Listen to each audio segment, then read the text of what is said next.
Assalamualaikum warahmatullahi wabarakatuh.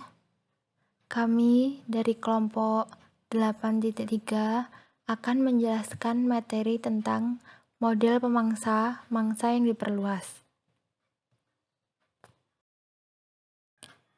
Berikut anggota kelompok kami. Yang pertama, Dera Cahyani. Yang kedua, Konita Guruh Dwi Lestari. Yang ketiga, Wike Nur Anissa. Yang keempat, Huriyatul Fajri Nada. Dan yang terakhir, Siti Farihatul Mufida.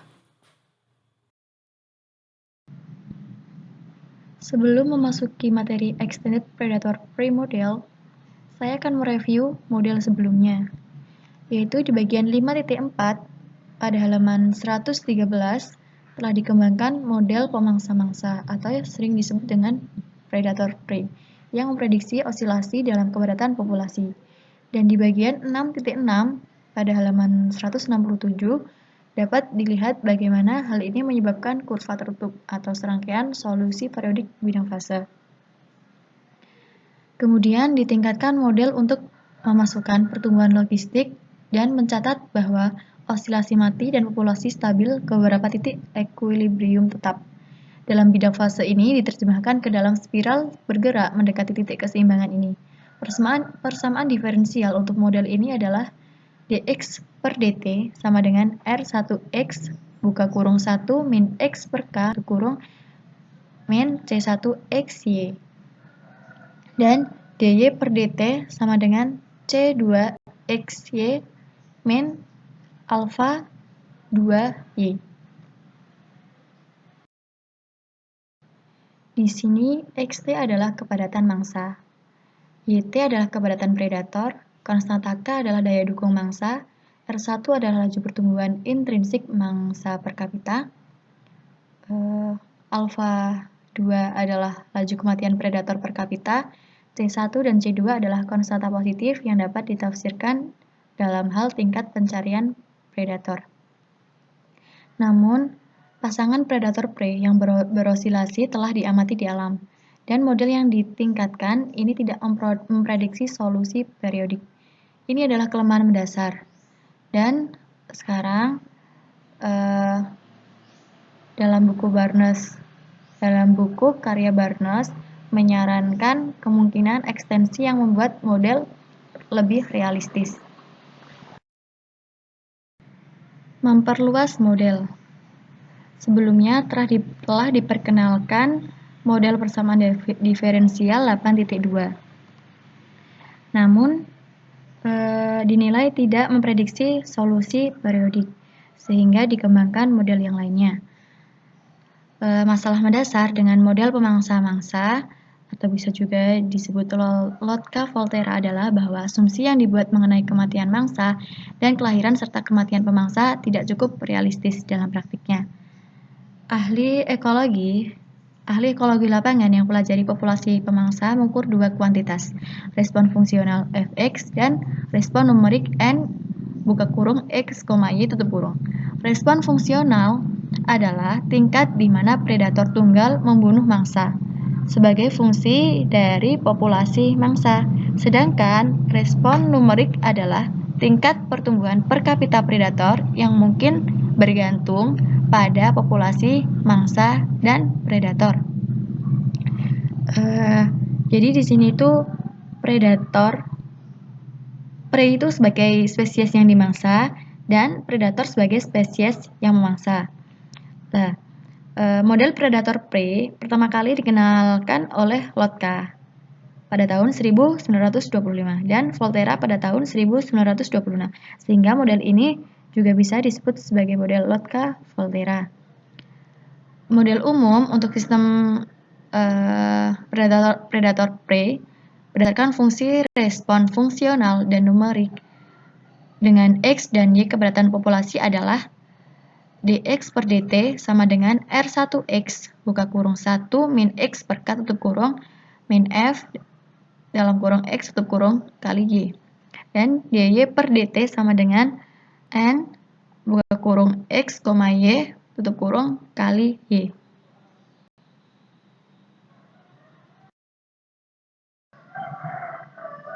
Dalam sistem 8.2, respon fungsionalnya adalah fx sama dengan t1x.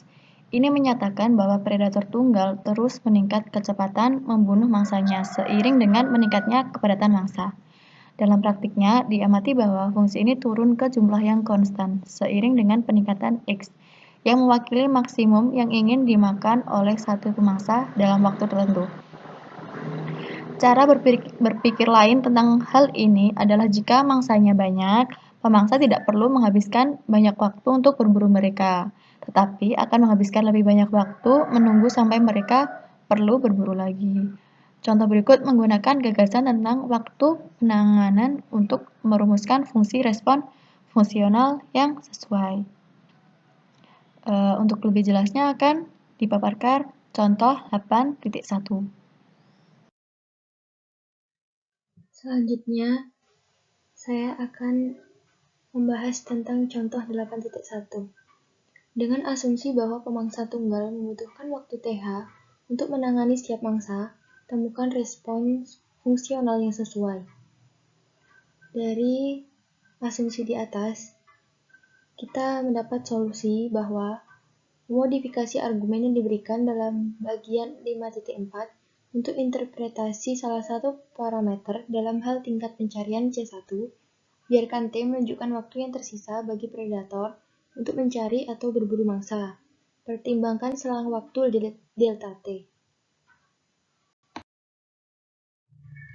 Jumlah mangsa yang dimakan ditentukan dari tingkat pencarian C1 dikalikan dengan kepadatan mangsa XT, sehingga didapatkan rumus sebagai berikut.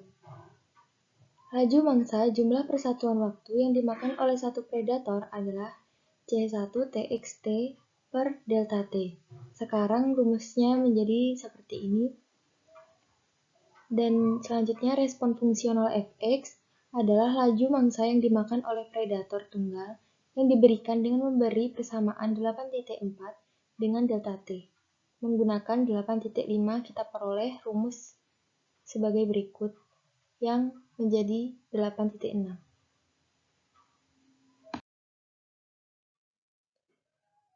Sebagai X 0, kita melihat bahwa Fx 0 untuk kepadatan mangsa yang besar, atau sebagai X tidak hingga, maka Fx TH pangkat min 1. Nilai ini adalah tingkat penghilangan mangsa maksimum yang mungkin. Fungsi respon jenuh pada nilai ini. Untuk X besar, mangsanya sangat mudah ditemukan oleh pemangsa. Jadi kecepatan maksimum ini adalah kebalikan dari waktu penanganan TH untuk pemangsa tunggal. Fungsi ini juga muncul dalam teori kinetika reaksi dalam kimia. Lihat Murray 1990 yang dikenal sebagai fungsi Michaelis-Menten. Bentuk khusus dari respon fungsional Fx ini disebut fungsi respon Holding tipe 2 dan umumnya digunakan untuk pemangsa invertebrata. Beberapa contoh pemangsa model Holding tipe 2 untuk data lapangan diberikan dalam Hassel dan Gatelli, bersama dengan data untuk waktu penanganan dan kecepatan pencarian. Untuk predator vertebrata, respon Holding tipe 3 sering digunakan. Ini diperoleh dengan menetapkan tingkat pencarian C1 sama dengan A aksen sebanding dengan kepadatan mangsa. Ini dapat dianggap mencerminkan kecerdasan vertebrata yang lebih tinggi, yang tingkat pencariannya meningkat dengan kepadatan mangsa yang lebih tinggi saat mereka belajar cara melacak mangsa. Untuk respon numerik Nx, Y, kami mengasumsikan fungsi pertumbuhan logistik untuk populasi predator R2 1 min Y per K2, tetapi dengan daya dukung predator diasumsikan sebanding dengan kepadatan mangsa, K2 sama dengan C3X, karenanya rumusnya seperti 8.7, di mana R2 dan C3 adalah konstanta positif.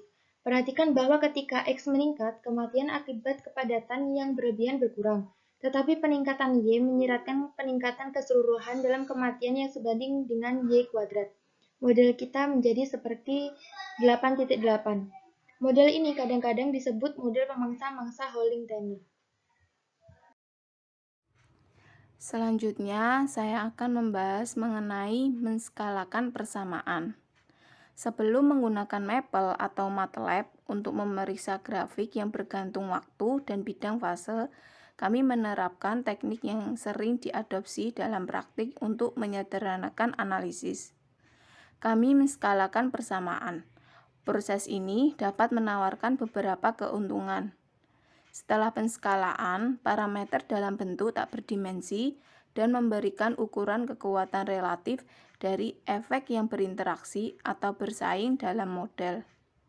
Ini dapat memberikan informasi penting untuk meningkatkan desain proses eksperimental, pada gilirannya menciptakan model yang lebih dapat diterapkan. Juga sebagai hasil dari penskalaan. Matematika dapat disederhanakan atau jumlah parameter dikurangi. Namun, ini belum tentu benar dalam semua kasus. Kita dapat menskalakan sistem persamaan di atas dengan mendefinisikan variabel tak berdimensi baru X, Y, dan tau oleh X sama dengan X per K, Y sama dengan Y per C3K, dan tau sama dengan R2T. Kemudian, dengan menggunakan aturan rantai, dapat ditunjukkan sistem menjadi dx per d tau sama dengan lambda 1 x dikalikan 1 min x min lambda 2 xy per lambda 3 plus x. Dan dy per d tau sama dengan y dikalikan 1 min y per x. Sehingga kita dapat menuliskan sebagai persamaan 8.9. Dengan parameter tak berdimensi, lambda 1 sama dengan R1 per R2, lambda 2 sama dengan C3 per TH R2, dan lambda 3 sama dengan 1 per TH C1K. Selanjutnya, saya akan membahas tentang interpretasi parameter. Parameter yang baru didefinisikan dapat diinterpretasikan dengan cara berikut. Karena R1 adalah laju pertumbuhan spesifik maksimum mangsa tanpa predator, dan R2 adalah pertumbuhan spesifik tingkat predator dengan kepadatan mangsa tak terbatas, maka lambda 1 adalah rasio tingkat pertumbuhan spesifik dalam kondisi ideal. Kuantitas lambda 2 mengukur tingkat pemusnahan mangsa maksimum pemangsa, TH pangkat min 1, relatif terhadap laju pertumbuhan spesifik ideal R2. Parameter C3 sudah tidak berdimensi seperti yang dimiliki produk C3X unit yang sama dengan Y, yaitu jumlah hewan. Karena TH adalah waktu penanganan per mangsa, kombinasi THK mewakili skala waktu atau per unit area untuk total waktu menangani kepadatan mangsa maksimum yang mungkin diberikan oleh daya dukung K tanpa adanya predasi. Karena C1 adalah laju pencarian atau luas persatuan waktu, C1 pangkat min 1 adalah skala waktu untuk mencari satuan luas. Oleh karena itu, parameter lambda 3 mewakili rasio skala waktu atau mencari waktu untuk menangani waktu. Untuk lambda 3 besar, waktu penanganannya adalah tidak signifikan, tetapi untuk lambda 3 yang kecil, kemampuan predator untuk menghilangkan mangsa lebih mungkin untuk naik ke nilai saturasinya lambda 3. Pada kesempatan kali ini, saya akan menyampaikan solusi numerik untuk model berskala. Kami menggunakan Maple untuk menyelesaikan sistem secara numerik dengan nilai parameter lambda 1 atau rasio tingkat pertumbuhan spesifik dalam kondisi ideal sebesar 5, lambda 2 atau tingkat pemusnahan mangsa maksimum pemangsa TH pangkat min 1 relatif terhadap laju pertumbuhan spesifik ideal R2 sebesar 10, dan lambda 3 atau rasio skala waktu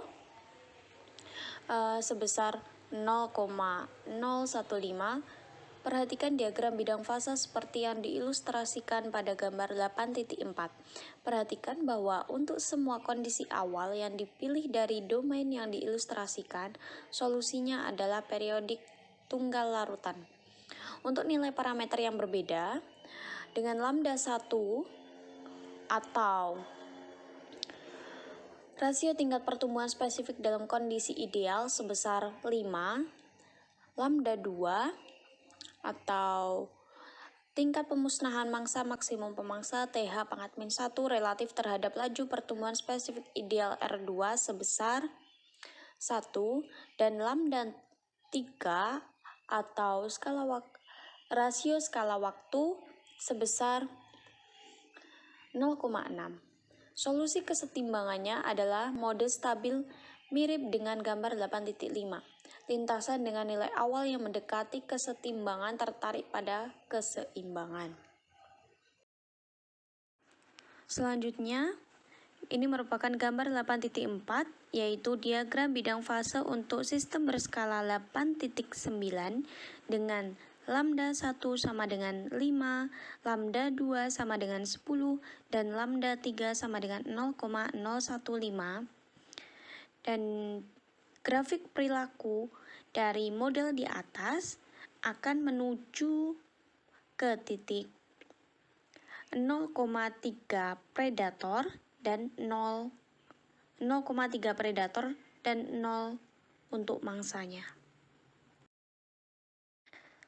Selanjutnya, ini merupakan gambar 8.5, yaitu diagram bidang fase untuk sistem berskala 8.9 dengan lambda 1 sama dengan 5, lambda 2 sama dengan 1, dan lambda 3 sama dengan 0,6.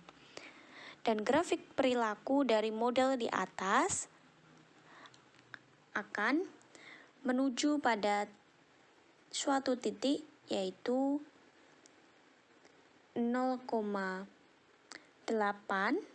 untuk predator dan 0,9 untuk mangsa atau prey. Perhatikan bahwa sistem baru ini dapat menghasilkan solusi periodik tunggal untuk parameter tertentu. Gambar 8.4. Dalam hal ini, siklus periodik selalu sama. Terlepas dari awalnya kondisi yang dipilih, ini sangat berbeda dengan deret tak hingga dari kurva tertutup. Masing-masing terkait dengan serangkaian nilai awal yang berbeda, yang kami peroleh dari model pemangsa dasar kami di bagian 6.4. Sistem ini juga memprediksi populasi yang stabil hingga kepadatan tetap untuk parameter lainnya. Kombinasi gambar 8.5 akan berguna untuk membuat diagram parameter nilai yang mengarah ke solusi periodik dan yang tidak. Namun, diagram seperti itu menetapkan rezim parameter yang menghasilkan dinamika yang berbeda merupakan bagian penting dari proses analisis sistem. Selanjutnya akan disampaikan oleh teman saya, Siti Fariyahatum Mufidah.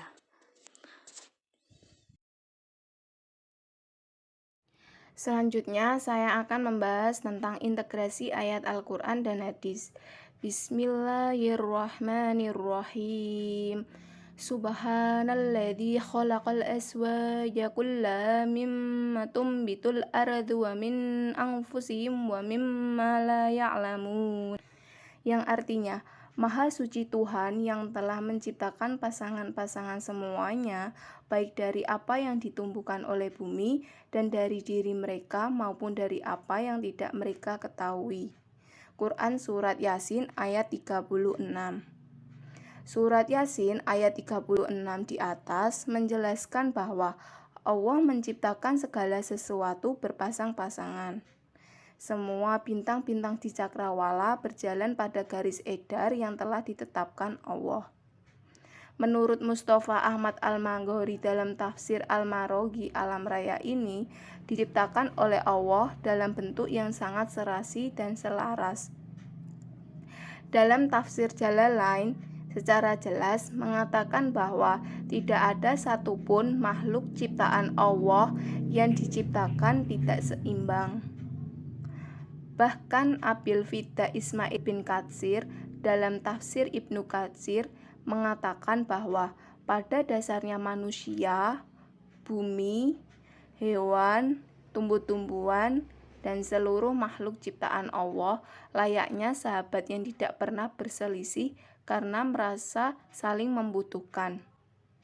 telah jelas bahwa Allah menciptakan segala sesuatu itu dengan sangat terperinci, serta serasi dan selaras. Dikatakan pula bahwa Allah tidak menciptakan sesuatu itu sia-sia. Begitu pula terkait predator-prey. Interaksi antar komponen ini berupa interaksi antar organisme. Menurut sifatnya dapat dibagi menjadi 5 macam. Di antaranya adalah interaksi tersebut bersifat predasi, yaitu hubungan antara predator dan prey. Hubungan ini sangat erat sehingga tanpa prey, predator tak dapat hidup. Sekian dari kelompok kami. Apabila ada kekurangan atau kesalahan, kami mohon maaf. Wassalamualaikum warahmatullahi wabarakatuh.